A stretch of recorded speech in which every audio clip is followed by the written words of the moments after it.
Hi Mark, I'm Tracy 麦博宇. My student number is SO441044. I'm freshman in NCUE. The title of the speech is Zach Ebrahim. I'm the son of a terrorist. Here's how I chose peace. On November 5th, 1990, a man named Yosei Nozair walked into a hotel in Manhattan and assassinated Rabbi Meir Kahane, the leader of the Jewish Defense League. Nozair was initially found not guilty of the murder, but while serving time on lesser charges, he and other men began planning attack on a dozen New York City landmarks, including Terminal, synagogues, and the United Nations headquarters. Thankfully, those plans were foiled by an FBI informant. Sadly, the 1993 bombing of the World Trade Center was not. Nozair would eventually be convicted for this involvement in the plot. Eo said Nozair is my father. I was born in Pittsburgh, Pennsylvania in 1983 to him, an Egyptian engineer and a loving American mother and a great school teacher, who together tried their best to create a happy childhood for me. It wasn't until I was 7 years old that our family dynamic started to change. My father exposed me to a side of Islam that few people, including the majority of Muslims, get to see. It's been my experience that when people take the time to interact with one another, it doesn't take long to realize that for the most part, we all want the same thing out of life. However, in every religion, in every population, you'll find a small percentage of people who hold so fervently to their belief that they feel they must use any means necessary to make others live as they do. A few months prior to his arrest, he sat me down and explained that for the past few weekends, he and some friends had been going to a shooting range on Long Island for target practice. He told me I'll be going with him the next morning. We arrived at Covington shooting range, which unbeknownst to our group was being watched by the FBI. When it was my turn to shoot, my father helped me hold the rifle to my shoulder and explain how to aim at the target about 30 yards off. That day, the last bullet I shot hit the small orange light that sat on top of the target, and to everyone's surprise, especially mine, the entire target burst into flames. My uncle turned to the other man, and in Arabic said, Abun Abush, like father, like son.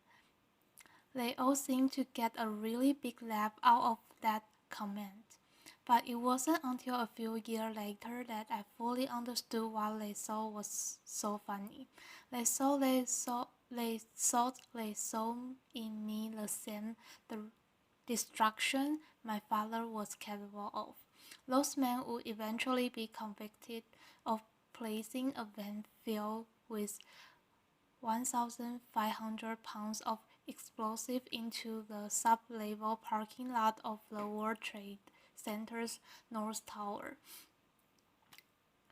causing an explosion that killed 6 people and injured over 1,000 others. These were the men I look up to. These were the men I call Amu, which means uncle. By the time I turned 19, I had already moved 20 times in my life, and that instability during my childhood didn't really provide an opportunity to make many friends. Each time I would begin to feel comfortable around someone, it was time to pack up and move to the next town. Being the perpetual new face in class, I was frequently the target of bullies. I kept my identity a secret for my classmates to avoid being targeted. But as it turns out, being the quiet, chubby news kids in class were more than enough ammunition. So for the most part, I spent my time at home reading books and watching TV or playing video games. For those reasons, my social skills were lacking, to sound the least, and growing up in a bigoted household, I wasn't prepared for the real world. I was being raised to judge people based on arbitrary measurements like a person's race or religion. So what opened my eyes? One of my first experiences that challenged this way of thinking was during the 2000 presidential election. Through a college prep program, I was able to take part in the National Youth Convention in Philadelphia. My particular group's focus was on youth violence, and having been the victim of bullying for most of my life, this was a subject in which I felt particularly passionate. The member of our group came from many different walks of life. One day, toward the end of the convention, I found out that one of the kids I had befriended was Jewish. Now, it had taken several days for this detail to come to light, and I realized that there was no natural animosity between the two of us. I had never had a Jewish friend before, and frankly, I felt a sense of pride in having been able to overcome a barrier that for most of my life I have been led to believe was insurmountable.